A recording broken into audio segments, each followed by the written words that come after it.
தமிழகத்தில் கல்வி வளர்ச்சி அதிகரித்து விட்டதாக திமுக அரசு பொய் கூறுவதாக அதிமுக பொதுச் செயலர் எடப்பாடி பழனிசாமி குற்றம் சாட்டியுள்ளார். திண்டுக்கல் மாவட்டம் வேடசந்தூரில் நடைபெற்ற தேர்தல் பிரச்சாரத்தில் உரையாற்றிய அவர், தமிழ்நாட்டின் கல்வி வளர்ச்சியை பாராட்டுவதற்காக தெலங்கானா முதல்வர் தமிழகத்துக்கு வந்துள்ளார். தமிழகத்தில் அவ்வளவு கல்வி வளர்ச்சி அடைந்துள்ளதா என அவர் கேள்வி எழுப்பினார். பள்ளிகளில் சேர்க்கை எண்ணிக்கை குறைந்துவிட்டது. அரசு பள்ளிகளில் ஆசிரியர் பற்றாக்குறை. ஆசிரியர் தகுதி தேர்வில் தேர்ச்சி பெறாத 1.5 லட்சம் ஆசிரியர்களுக்கு அரசு என்ன செய்ய போகிறது என்று சொல்லவில்லை.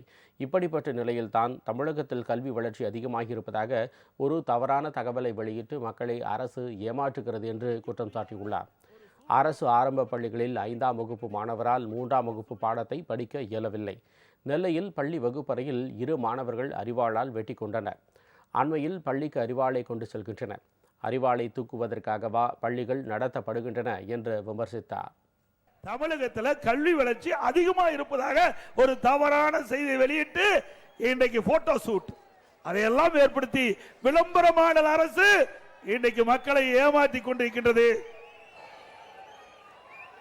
அது மட்டுமல்ல, இன்னைக்கு ஆரம்ப பள்ளியில் பார்த்தீங்கன்னா, அரசாங்க ஆரம்ப பள்ளியில் பார்த்தீங்கன்னா 5ஆம் வகுப்பு மாணவன் 3ஆம் வகுப்பு படிக்கின்ற அந்த பாடத்தை படிக்க முடியல.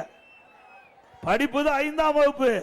ஆனா அந்த 5ஆம் வகுப்பு மாணவன் 3ஆம் வகுப்பு பாட புத்தகத்தில் படிக்க முடியாத ஒரு சூழ்நிலை தமிழகத்தில் நிலவி கொண்டிருக்கின்றது.